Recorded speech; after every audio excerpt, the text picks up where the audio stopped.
General George Armstrong Custer was only 36 years old when he died 146 years ago on a lonely, hot, dusty hill in southeastern Montana.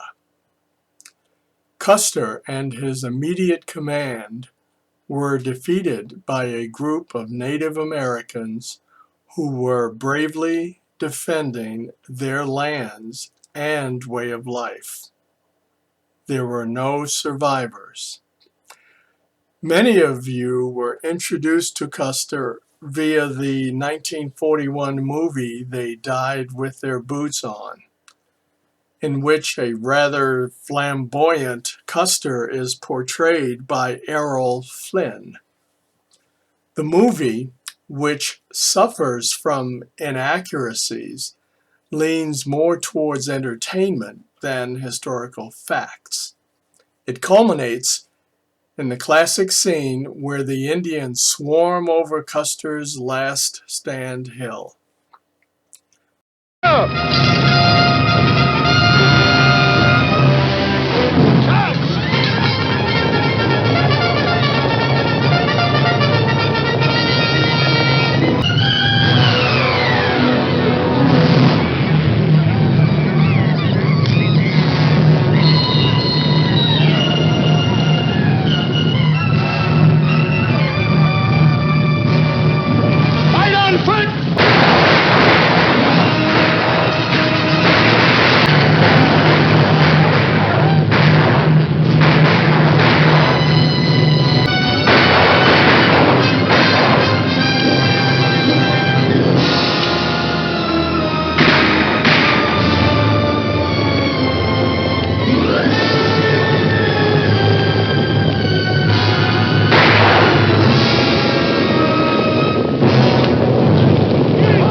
General Custer was born in the small hamlet of New Rumley, Ohio, on December 5th, 1839. His father, Emmanuel, was a blacksmith and had a small farm. His mother, Maria, managed their household of 10 people. He had the typical childhood of a boy growing up in rural 19th century America. And though the family had to struggle at times to make ends meet, Custer later claimed that he never suffered for anything. By age 16, he had completed a basic education which qualified him to teach at the elementary school level. This occupation was not much to his liking, since he longed for adventure, and managing a bunch of raucous grade school kids did not fit into his plans. He decided that West Point would be his salvation. On July 1st, 1857, he entered the Point as a cadet. His study habits and deportment left much to be desired, and Custer was walking the thin line to expulsion. But due to the outbreak of the Civil War and the need for officers, he graduated last in his class of 34 cadets in June of 1861. However, he went on to prove that a low-class standing at West Point did not necessarily equate to poor battlefield performance. By 1863, the GOAT, which was the person who graduated at the bottom of the class, became the youngest soldier to obtain the rank of brigadier general in the history of the United States Army. After initially being assigned to administrative duties in Washington, D.C., he got his first taste of battle at Bull Run. After that, he participated in almost every major battle on the East Coast as part of the Army of the Potomac. He always led his troops from the front and is said to have had 11 horses shot from under him. Probably his greatest achievement was leading his Michigan volunteers in fierce cavalry charges at Gettysburg. This helped to defeat the much larger Confederate force of Jeb Stuart, preventing Stuart from turning the right flank of the Union defenses, which might have changed the outcome of the battle. By the end of the war, Custer had earned his second star.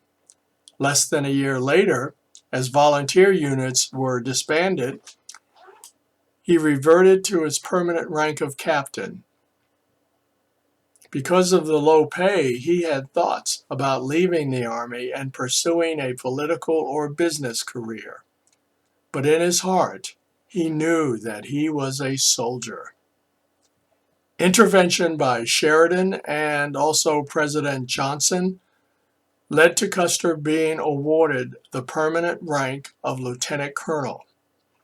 He was selected to be the field commander of the 7th Cavalry and was sent to the West, where Custer got his first experience as an Indian fighter, initially as part of the Hancock expedition and then under General Sheridan. The 7th was later assigned to Fort Abraham Lincoln near Bismarck, North Dakota. It was from there that Custer led the Black Hills expedition in 1874, and finally the summer campaign of 1876, because the government had issued orders for all nomadic tribes to be forced back onto the reservations. Many factions have demonized Custer for his cruel murder of Native Americans on the frontier. In fact, Custer became the poster child for all things wrong with Indian policy. However, nothing could be further from the truth. Custer, as part of the Hancock campaign, mostly chased Indians over the plains, rarely engaging them in any sort of battle.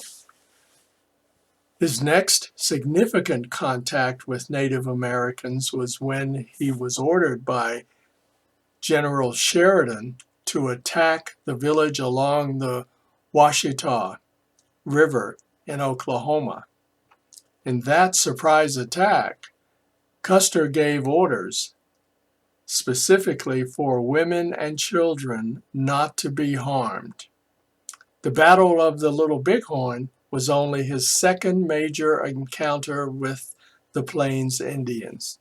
Even at the Little Bighorn, Custer planned to separate the women and children from the battlefield.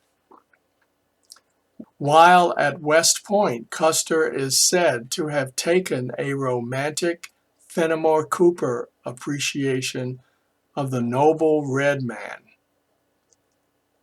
Later in his book, My Life on the Plains, he stated, "If I were an Indian, I think that I would greatly prefer to cast my lot with those of my people who adhered to the life of the plains, rather than to the limits of a reservation, there to be the recipient of the blessed benefits of civilization, with the vices thrown in without stint or measure."